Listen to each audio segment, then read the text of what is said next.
actually attacking the strings for that? This is the thing. Like when you play with a guitar pick, right? Usually you have like the alternate picking, like down, up, down, up.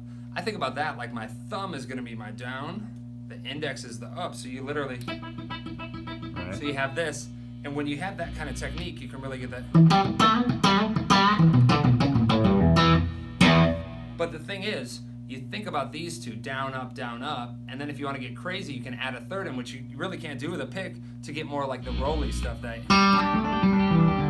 Right. So that's You know? thumb, index, middle, right Yeah, there. thumb, index, middle, and you can get all sorts of crazy, man. Because with the fingers, what you can't do with a pick, you can really pop and slap the strings.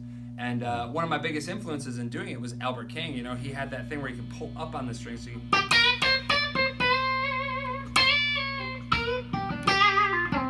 So when you use your fingers, you get like almost like a different kind of tone, not from actual.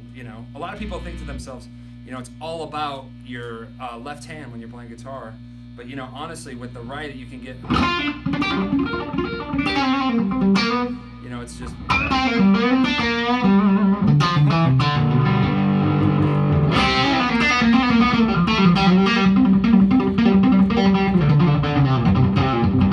So all that's done with just these two fingers, Damn, you're making.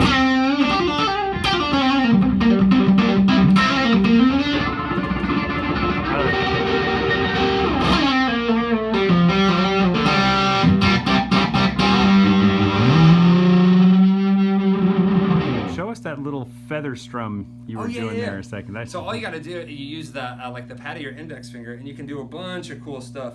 So what I'll do is like I kind of stole it from like Stevie Ray Vaughan. Like I took that kind of essence of like what he would do on a song Dirty Pool, and like let's say we're in G, and I'll take it and I'll just go.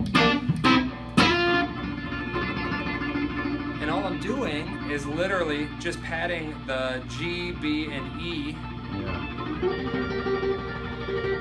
But once you really get into it, it's all about like how much you put in. Right. Yeah. So your index finger is completely straight, and you're just using the flat underside of it. Totally straight, and you just. But when you're really into it.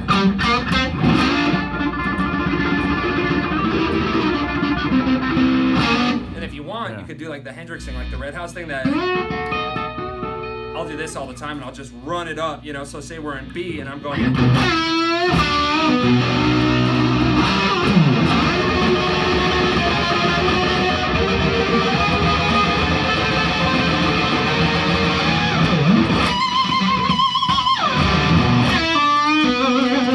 Or if you want to be nice with it, and you're playing like a slower kind of, you can go.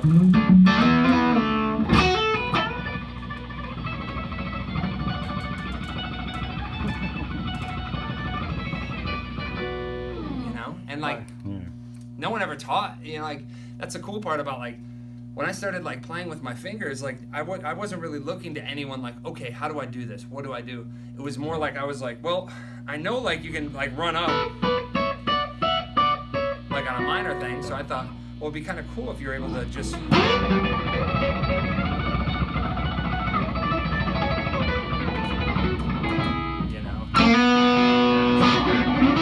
And if you want to be crazy, you could do like the. I think you showed me how to do that, but. I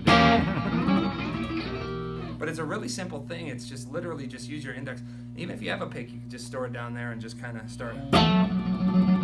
There's all these preconceived notions about guitars and the way you play blues, the way you play rock, how you're supposed to do things.